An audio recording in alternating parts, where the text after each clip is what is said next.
The story of Samson begins in a time of deep affliction for the people of Israel. The Philistines, declared enemies, had oppressed the Israelites for 40 years. In the peaceful city of Zorah, there lived a man named Manoah. Manoah and his wife faced a very difficult personal trial. She was barren and could not have children. But one day, the routine of that family was interrupted by the glorious appearance of an angel of the Lord. The heavenly messenger said to Manoah's wife, "Although you have been barren and have not had children, you will conceive and give birth to a son. Be sure not to drink wine or any fermented drink, and do not eat anything impure, because your son will be a Nazirite, consecrated to God from the womb. He will begin to deliver Israel from the Philistine oppression." Without wasting any time, she ran to her husband Manoah and told him everything the angel had revealed to her. But Manoah, aware of the magnitude of that promise and the responsibility of raising a child chosen by God, did something remarkable. He fervently prayed to the Lord, "Lord, please send that man of God again to teach us how we are to raise the child who will be born." God, in his faithfulness, listened to Manoah's request, and the angel of the Lord returned. When Manoah saw him, filled with respect and expectation, he asked, "What will the child's way of life be, and what is his mission in life?" The angel, with divine patience, reiterated the instructions. The woman was to follow exactly what had been commanded to her, abstaining from fermented drinks and impure foods, because the child would be consecrated to God even before birth. Finally, it came to pass. Manoah's wife gave birth to a son, and they named him Samson, which means little son. From his childhood, the presence of the Lord was evident in his life. The Spirit of God began to stir him, preparing his spirit and body for the mission ahead, to deliver Israel from the Philistine yoke. Here we have a key moment of reflection. God always intervenes in the darkest moments, raising men and women with purpose when everything seems lost. The story moves quickly as young Samson begins to show not only his physical strength, but also his impulsive nature. One day, while traveling to Timnah, he saw a young Philistine woman who captivated his eyes. Upon returning home, he told his parents firmly, "I have seen a Philistine woman in Timnah." How was it possible that Samson, chosen by God, wanted to join a woman from the enemy nation? They asked him with concern, "Is there no woman among your own people or among your relatives? Why must you go to the uncircumcised Philistines to find a wife?" But Samson, with the same stubbornness that would characterize many of his future actions, insisted. Although it seemed like a purely impulsive act, the scriptures reveal something deeper. God was working behind this decision. He was seeking an opportunity to confront the Philistines, and Samson would be the chosen instrument to begin his plan. On the journey to Timnah, something extraordinary happened. An event that would show for the first time the supernatural strength God had given to Samson. While walking down a lonely, dense path, a roar broke the silence, and a lion came out from the bushes and charged at him with fury. But in that moment, the Spirit of the Lord came upon Samson with power, and with indescribable strength he tore the lion apart with his bare hands, as if it were a simple lamb. Samson told no one what had happened, but this act was just the beginning of his display of power. When he passed by the same path later, Samson veered off to see the lion's carcass and discovered something surprising.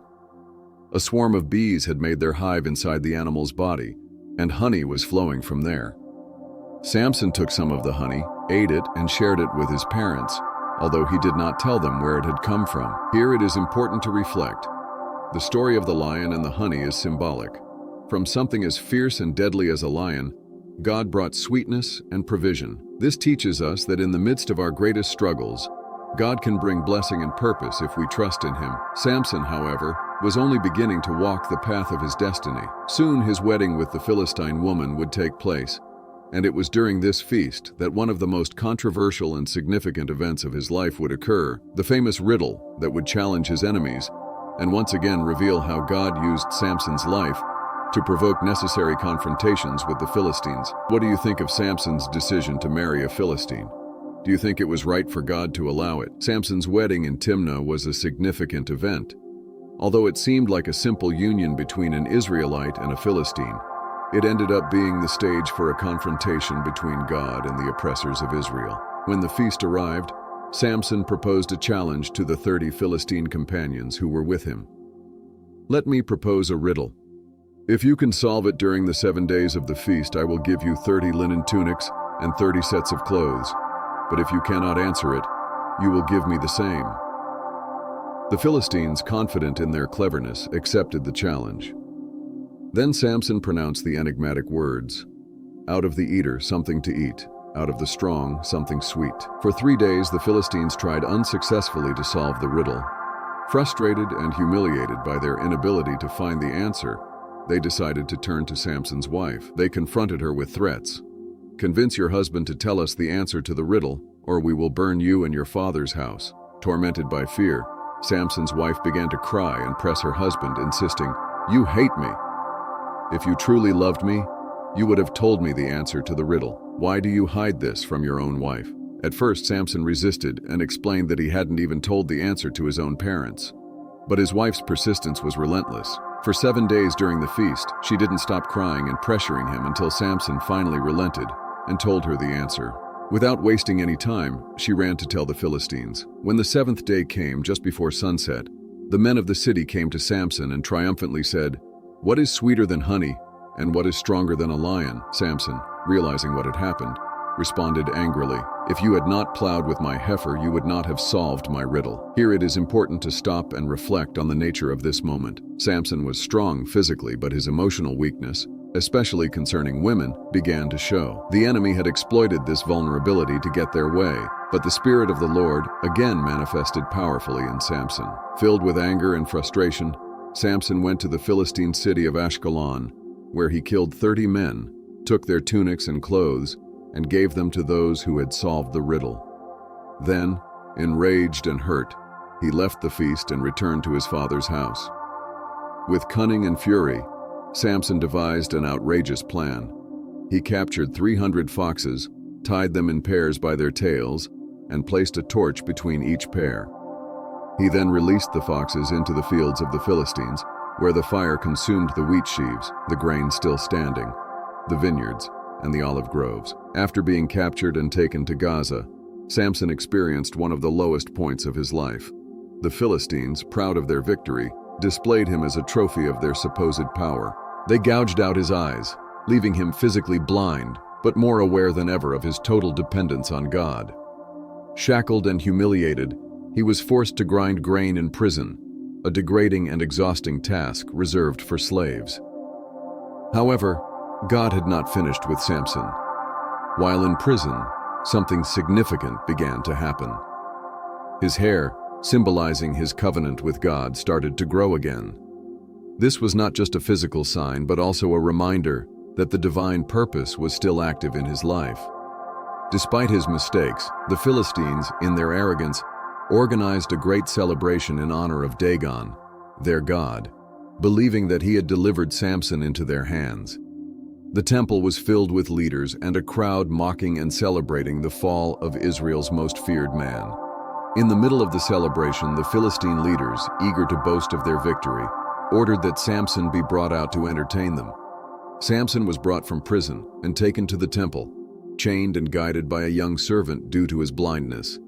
The crowd received him with laughter and mockery, belittling the man who had once caused havoc among them.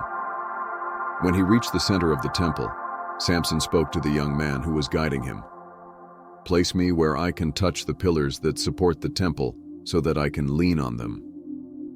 The temple was crowded with more than 3,000 men and women on the roof, in addition to the leaders and the people inside the building. The laughter and mockery of the Philistines echoed throughout the place, but Samson, in his heart, turned to the only one who could save him. In a moment of deep humility, Samson prayed to the Lord, "O sovereign Lord, remember me. Please, God, strengthen me just once more, and let me with one blow get revenge on the Philistines for my 2 eyes." With his hands on the central pillars that supported the temple, Samson made a final request. "Let me die with the Philistines." Then, with all his strength and the power God gave him, Samson pushed the pillars with both hands. The temple began to shake, the stones cracked, and the pillars collapsed, causing the entire building to fall on the crowd. Samson died that day along with the Philistines, but in his death he achieved a greater victory than in his entire life. He killed more of Israel's enemies in that one act than in all his previous battles. His brothers and family went down to retrieve his body from the rubble, took it back to his land, and buried him in the tomb of his father Manoah in Zorah. Thus ended the life of Samson, a man who, although marked by his weaknesses and mistakes, was powerfully used by God to deliver his people. The story of Samson shows us how God can use even our falls and weaknesses to fulfill his purpose. Although Samson made impulsive decisions and suffered the consequences of his pride, in his darkest moment, he recognized his need for God and was restored. This story reminds us that it is never too late to return to God. He can transform our failures into victories, and through our dependence on his power, we can fulfill the purpose for which we were created. What does Samson's story teach you about the power of repentance and divine restoration? Leave me your comments below.